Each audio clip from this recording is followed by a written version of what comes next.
You will hear a number of different recordings and you will have to answer questions on what you hear. There will be time for you to read the instructions and questions, and you will have a chance to check your work. All the recordings will be played once only.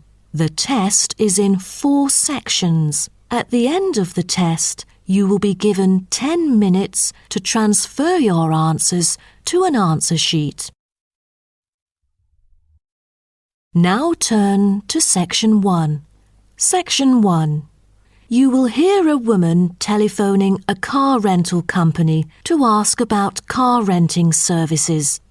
First, you have some time to look at questions 1 to 5.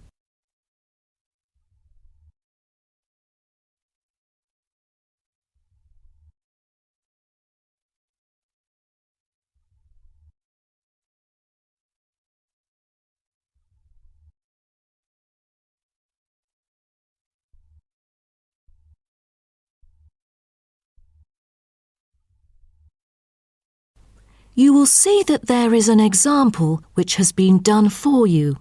On this occasion only, the conversation relating to this will be played first. Hello, First Choice Car Rental. How may I help you? Oh, good morning. I'm calling for some information about your car renting services. I'm an American and I will be going on a family holiday to your city from Ohio next month. The woman says that she is an American, so American has been written in the space. Now we shall begin. You should answer the questions as you listen, because you will not hear the recording a second time. Listen carefully and answer questions 1 to 5. Hello, First Choice Car Rental. How may I help you? Oh, good morning. I'm calling for some information about your car renting services. I'm an American and I will be going on a family holiday to your city from Ohio next month. Okay, no problem. It's our pleasure to serve you. Could you please tell me your name and contact information first? I'm Caroline. That's Caroline.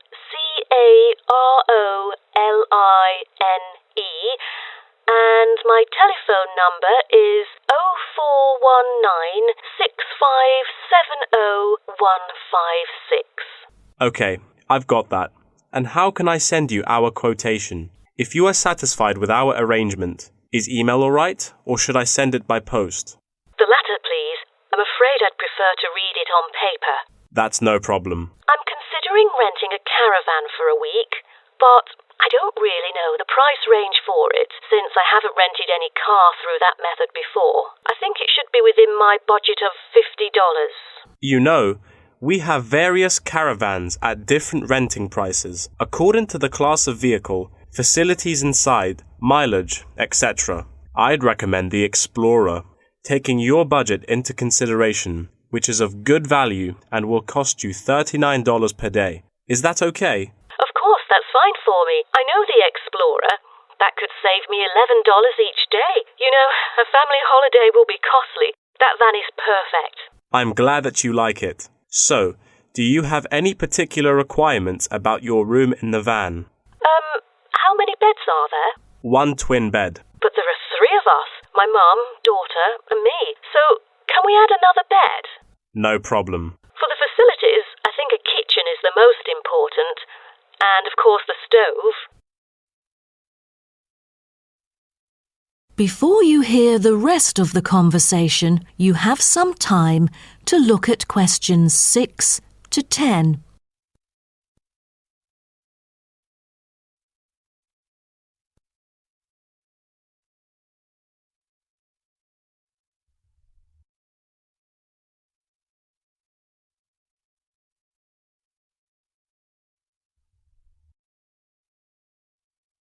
Now listen and answer questions 6 to 10.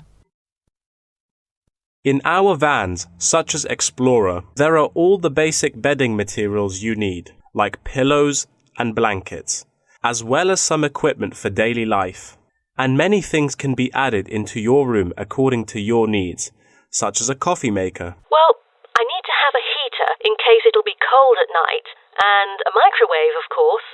All right, I've taken notes of all these things. Actually, all our vans should be taken from our company, which is not too far from the city centre, so we can pick you up from the centre for free. Is that okay? Oh, I'm afraid we'd better be picked up from the airport, as we are foreigners in your country and not familiar with the transport system. Is that all right? Yes, it is no problem. With that comes the information for the insurance. I need the driver's name and age. That is my daughter, Chris, who is 19, the youngest driver amongst us three. I'm sorry, but our company only accepts caravan drivers aged 25 or over, according to our regulations. So... Well, that would be me, Caroline, and I'm 49 years old.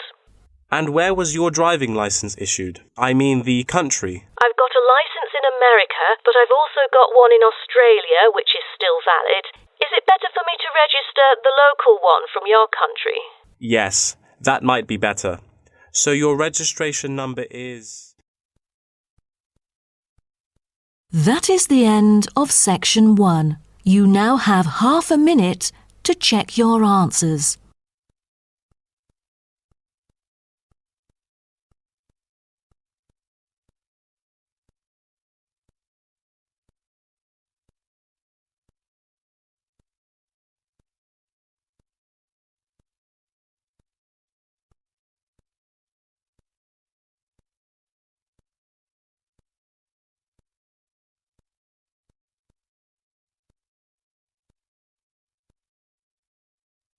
Now turn to Section 2. Section 2. You'll hear a talk between a host and a professor called Alison Downing about cocoa beans. First, you have some time to look at questions 11 to 16.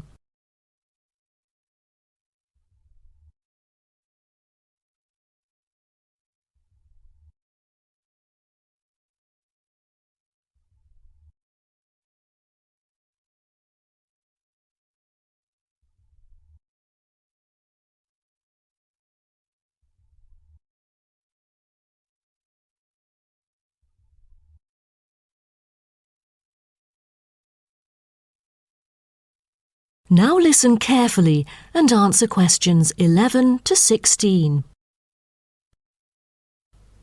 Hello and welcome to today's talk. Here with me is the famous botanist, Professor Alison Downing. So, Alison, tell us something about cocoa beans. Cocoa beans, also called cacao beans, are the primary constituent in making chocolate, grown in tropical areas in South and Central America, West Africa and Asia. The cocoa tree is often raised on small family-owned farms. When the harvested pods are opened to expose the beans, the pulp and cocoa seeds are removed and the rind is discarded. The pulp and seeds are then piled in heaps, placed in bins or laid out on grates for several days. During this time, the seeds and pulp undergo a process called sweating, where the thick pulp liquefies as it ferments. The fermented pulp trickles away, leaving cocoa seeds behind to be collected. This is when the beans are harvested, and then the bags holding them are ready to be transported. But the most important step in processing the cocoa bean is cleaning it. Once the beans are unloaded from the railroad cars, the packages are opened and then weighed by machines. Then the pods are split and the seeds or beans are covered with a sweet white pulp or mucilage. On arrival at the factory, the cocoa beans are sorted and put in a hopper to be cleaned more rigorously. The wet beans are then transported to a facility so they can be fermented and dried. They are fermented for 4 to 7 days and must be mixed every 2 days. They are dried for 5 to 14 days, depending on the climate conditions. The fermented beans are dried by spreading them out over a large surface and constantly raking them. Then the beans are ready to be roasted. Now, roasting takes place at a high temperature and then the beans are boiled in a heated chamber. During the roasting process, the beans will be expanded and cracked. But prior to this, the beans are trodden and shuffled about using bare human feet. During this process, red clay mixed with water is sprinkled over the beans to obtain a finer colour, polish and protection against moulds during shipment to factories in the United States, the Netherlands, the United Kingdom and other countries. Now, back to what I was saying. After the beans are cracked, they need to be cooled. Then the roasted beans are sealed in pockets. Before you hear the rest of the talk, you have some time to look at questions 17 to 20.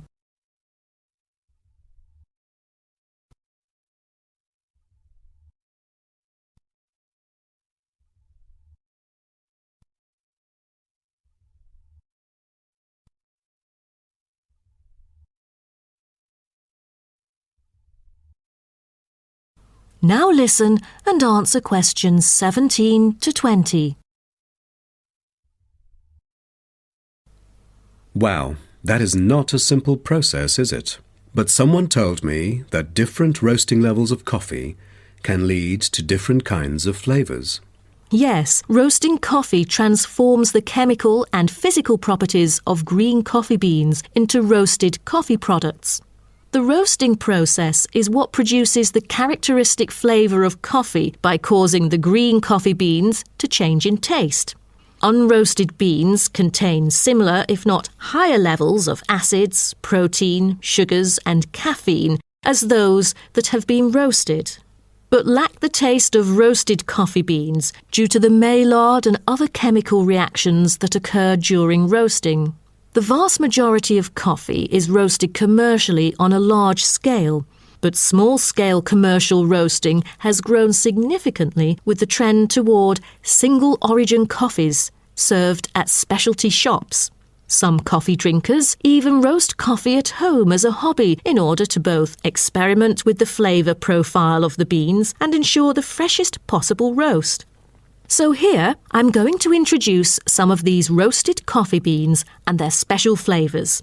Now, the first crack is lighter bodied and has a higher acidity level with no obvious roast flavour and is popular for its special mild taste. This level of roast is ideal for tasting the full original character of the coffee. The green beans are raw, unroasted coffee beans.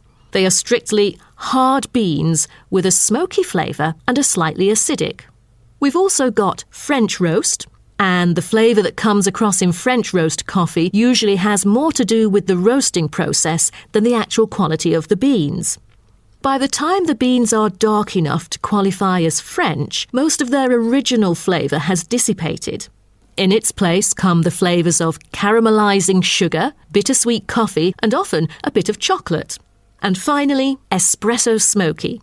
That is, coffee brewed by forcing a small amount of nearly boiling water under pressure through finely ground coffee beans. Espresso is generally thicker than coffee brewed through other methods, has a higher concentration of suspended and dissolved solids, and has creamer on top. As a result of the pressurised brewing process, the flavours and chemicals in a typical cup of espresso are very concentrated. Espresso is also the base for other drinks, such as cafe latte, cappuccino, cafe macchiato, cafe mocha, flat white or cafe americano. That is the end of section 2. You now have half a minute to check your answers.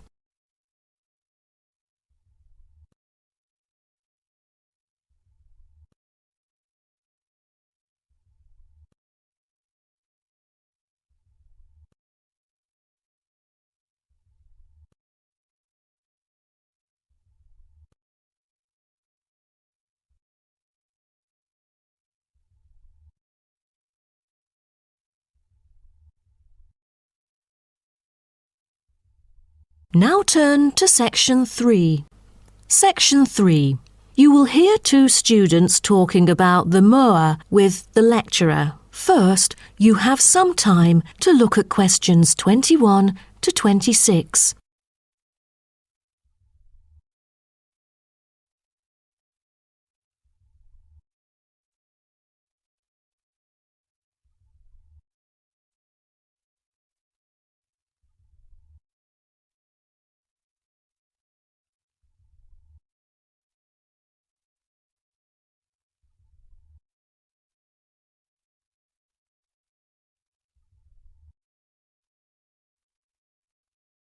Now, listen carefully and answer questions 21 to 26. Thank you all for coming here today to hear about the moa, a kind of animal which has been extinct for a long time. Well, first of all, we look at what the moa are. The moa are 9 species of flightless birds endemic to New Zealand. They were the dominant herbivores in New Zealand's forest, shrubland and subalpine ecosystems for thousands of years. But around 500 years ago, they all went extinct. When I mention extinct animals during ancient times, you may immediately think of dinosaurs, which disappeared around 66 million years ago. Fossils of dinosaurs, which we use to study, are large in number, but not many of those of moa remain, though both animals appeal to people today. So, the moas sound more mysterious now. But sir, I've got a question about these flightless birds. How can we distinguish them from other birds? That's a good question. Birds are commonly characterized by being warm-blooded, having feathers and wings, usually capable of flight, and laying eggs, while the flightless moa, until their extinction, were the largest birds in the world. Their heads are relatively small in relation to their bodies, and they are the only wingless birds lacking even the vestigial wings and substantial tailbones in their family. That's impressive, but were they born to be like that? I mean, when they were chicks. Yes, absolutely. So let's move on to the chicks. The eggs of moa were laid in nests and incubated for about 2 months. The chicks would be well developed upon hatching, and probably would be able to leave the nests to feed on their own almost immediately. I've heard that the male moa are thought to have incubated the eggs. Is that true? I think there is a possibility for that. I've read somewhere that the sex-specific DNA recovered from the outer surfaces of eggshells suggested that these eggs were likely to have been hatched by the male, but we still need to consult more. But I have a question. There has been some occasional speculation that the moa were still alive, because someone said they had caught sight of them in New Zealand in the late 19th century or even the 20th. Do you think it's possible? I'm not amazed by that, since that kind of thing has been claimed several times. But I find it funny, because no reliable evidence of moa tracks has ever been found, and experts still contend that moa survival is extremely unlikely. So what was the reason for the moa's extinction? I wonder if it was global warming or some other factors related to their living environment. Well, before the arrival of human settlers in New Zealand, the moa's only predator was the massive Haas eagle. Then the Maori arrived sometime before CE 1300, and all moa genera were soon driven to extinction by hunting. What a horrible thing. Before you hear the rest of the talk, you have some time to look at questions 27 to 30.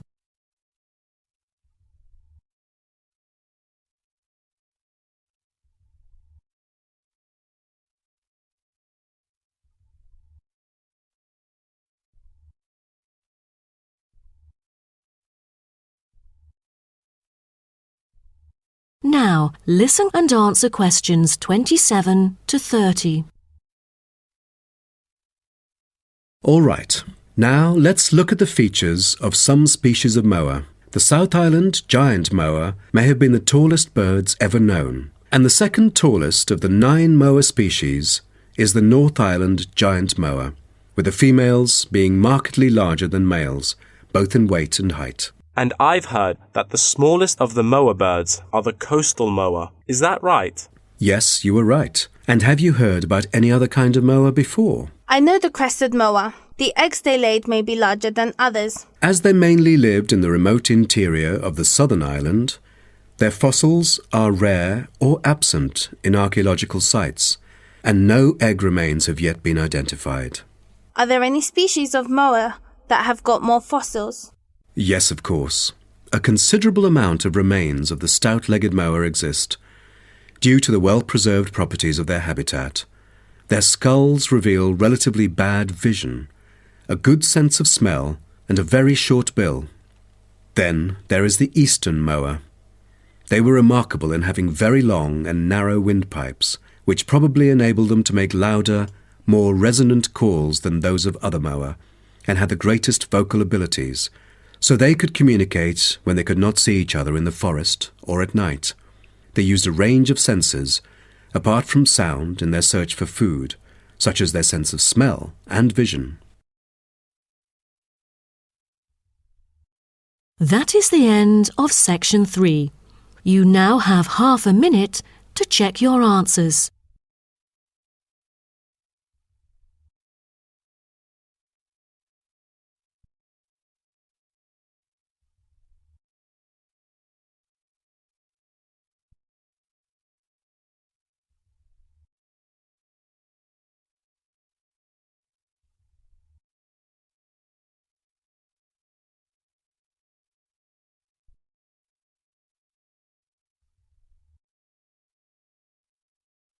Now turn to section 4. Section 4.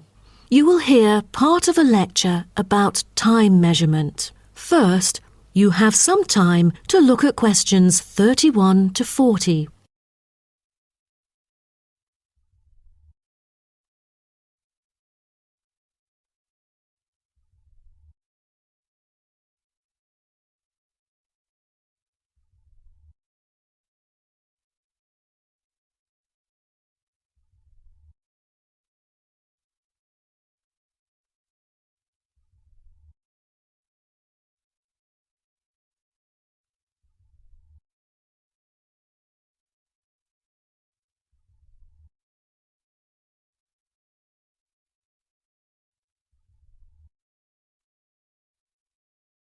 Now, listen carefully and answer questions 31 to 40.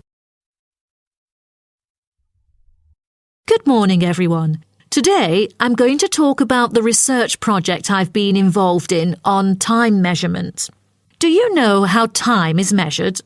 Consider how we measure length and how, with time, we encounter a difficulty. Before we could grasp it, it would slip through our fingers.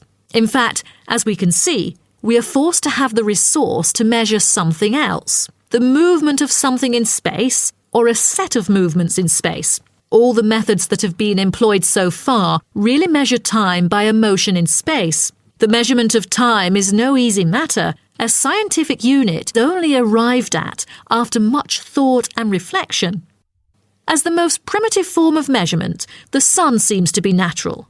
Ever since man first noticed the regular movements of the sun and stars, we have wondered about the passage of time. Prehistoric people first recorded time according to the sun's position. To start off, let us take noon, which is when the sun is on the meridian at the highest point of its course across the heavens, and when it casts the shortest shadow. But this measurement, which was regarded as a major one in ancient times, was less important than the natural events that occurred. The earliest natural events that had been recognised were in the heavens, but during the course of the year, there were many other events that indicated significant changes in the environment. Seasonal winds and rains, the flooding of rivers, the flowering of trees and plants, and the breeding cycles or migration of animals all led to natural divisions of the year, and the further observation and local customs led to the recognition of the seasons. Years later, precise measurements were invented because the passage of time was extremely important for astronomers and priests who were responsible for determining the exact hour for daily rituals and for important religious festivals. Apart from the connection with religion, accurate time measurement was also related to the government, since they divided the day or the night into different periods in order to regulate work and various events. For thousands of years, devices had been used to measure and keep track of time. The current sexagesimal system of time measurement dates back to approximately 2000 BCE from the Sumerians. It was found that the earliest ancient timekeepers were mainly invented and used in Mesopotamia, where the water clock was introduced from, as well as in North Africa, especially in the area of ancient Egypt.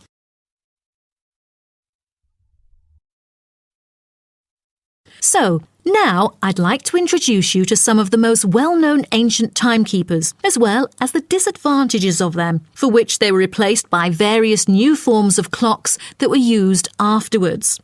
A sundial is a device that tells the time of day by the apparent positioning of the sun in the sky. In the narrowest sense of the word, it consists of a flat plate and a gnomon which casts a shadow onto the dial. As the sun appears to move across the sky, the shadow aligns with different hour lines which are marked on the dial to indicate the time of day.